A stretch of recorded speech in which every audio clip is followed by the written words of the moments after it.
Hey everybody, it's Mr. Kaufman. I'm going to give you a little tutorial on how to key out a green screen using Adobe After Effects.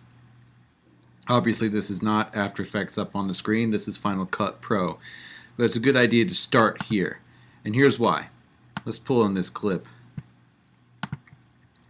Now if I open that clip up in the viewer, and it'll take a second to get there, this is an 8th grader. And we're recording a little video for a project that we did earlier this week, but she did not get it in one clean take. So this is, what, a minute and 5 seconds? But we only need about half of that, and the rendering of a green screen in After Effects does take a little bit of time. So you want to try and prepare your clips ahead of time. So we can scroll through, you see all the mistakes and everything. Oops. So, well, I actually scrubbed through it to here.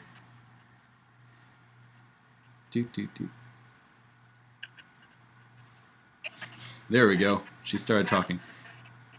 Now, I'm going to get it just before she starts to speak and give it a little bit of extra beyond that. Mark my end point.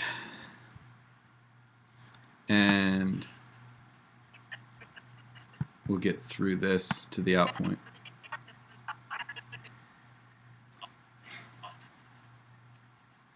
I'm going to give it a little bit of a buffer on each side. Obviously I'm going to cut the clip before that, but we'll put it into our, oops,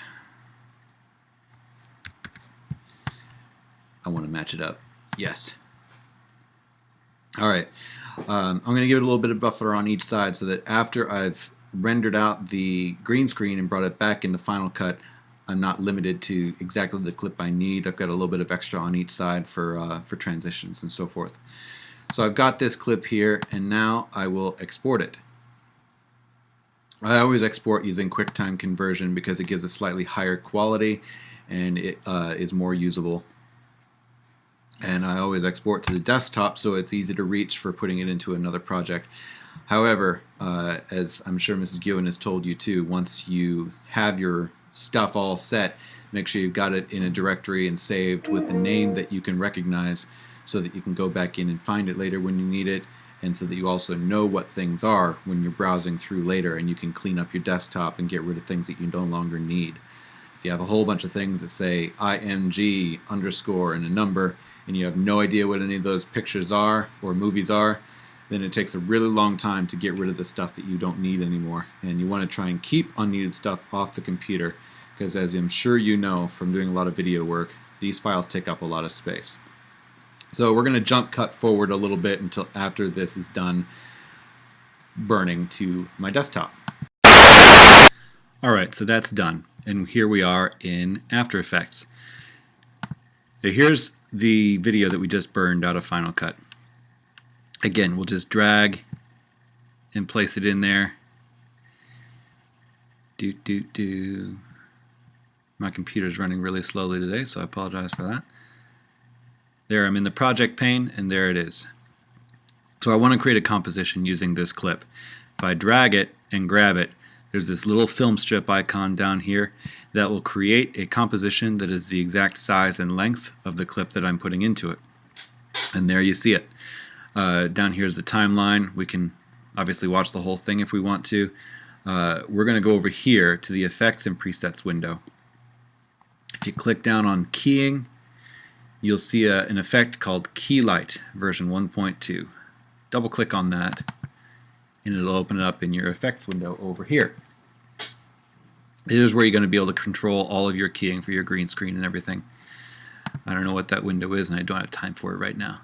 So for screen color, this is the color that you're going to be keying out. If I click on the little eyedropper, and I'll click it anywhere in the green to sample the color that's going to be removed. I find it generally works best to click in an area where the green screen is a little bit darker instead of a little bit lighter. So I'll click in there and it disappears. You don't necessarily want to stop here, however, because you might have a little bit of inconsistency around the edge. I chose this clip because when I did this one already, my 8th grader was a pretty clean cut, but we're going to check it anyway. Come up here to Review, and if you click on that, you can select several different view options. You want to go to the Screen matte, which is basically going to turn it into like an inverted photonegative kind of thing. You'll see that there is just a little bit of gray up here around her head, and there's a little bit of gray down here in the corner of where the green screen got keyed out. That stuff will appear when you layer this over your background in Final Cut, so you want to try and get rid of it. Come over here to Screen Matte. You'll be adjusting the clip black and the clip white. One of them will adjust the gray and the white, and the other one obviously in the black.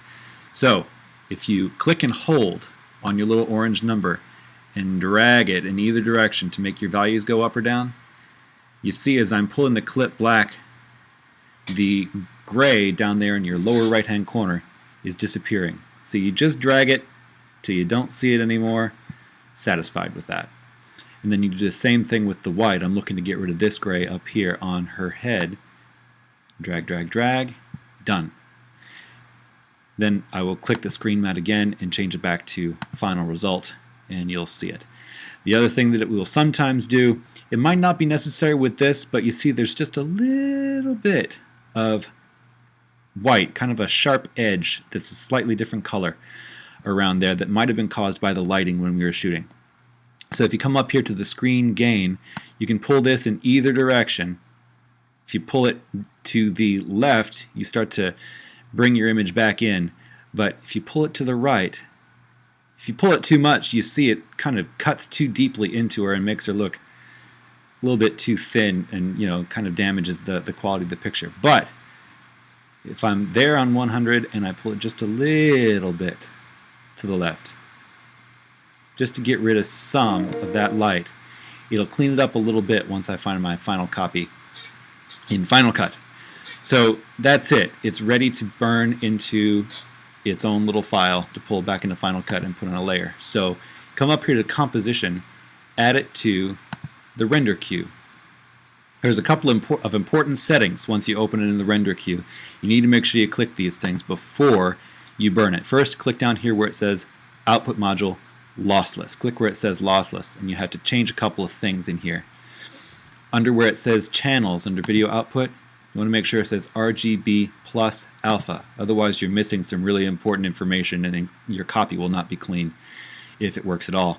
You also want to make sure that you click the Audio Output tab.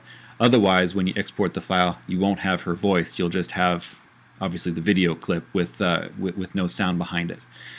So once you've clicked RGB plus alpha in the audio output box, we're clicking OK. And then the other one you want to do is, where do you output it to? Again, I always output it to the desktop, and then I can sort it to where I need to from there. Make sure you've got this thing named. Usually when I'm exporting something from Final Cut to put into After Effects, I put a GS in it. That way I know that it's a green screen clip that I need to key out. Once I've got it keyed out, I will save it with an AE, so that as I'm looking at the file name, I know that it's keyed, and this is a usable image to put back into Final Cut and put on a background. So click Save. You'll see it'll show up there the way that you want it.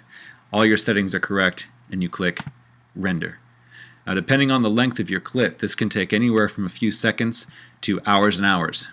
So if you have other things to do away from the desk or elsewhere on the computer while this process is running, you see you've got your little progress bar over here that's just barely a little bit of yellow here on your little After Effects button as well. As you see, it's just now starting to, as this yellow bar starts to move. So again, I'm going to pause this recording, and we'll come back once this is finished, and I'll show you what the final effect looks like. Alright, so the yellow has completely filled the screen and disappeared, which means that the video is finished, and you'll see it right there, UN Training AE. Now we're ready to pull that back into Final Cut. So here we are. There we go. Now we see it. There it is. So Command N to create a new sequence. We'll just name it Keying. So let me bring in my background, which is just this this awesome snowscape.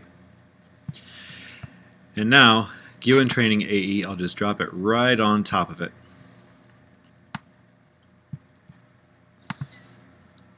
Now, obviously she was in widescreen, so I'm going to have to position her where I want her. But there she is. And now that I've got it, I can, move it around. I can make it larger, anything I need to do, position it just like you would if you were editing it in Final Cut. But you see I've got a nice clean edge. She shows up nicely, even though the background is light, which is where you usually have problems when you're doing keying, that you see all your errors against a lighter background. Fun fact, keying works better with a dark background because your errors are harder to see. But this is a light background, and she's got a nice clean line. You see her real clear, and you'll be able to hear her clearly too once we play it with the audio, which we won't do because that's not what this tutorial is about. So I hope that you can keep this handy and use it in the future. Thank you for paying attention, and we will see you in class.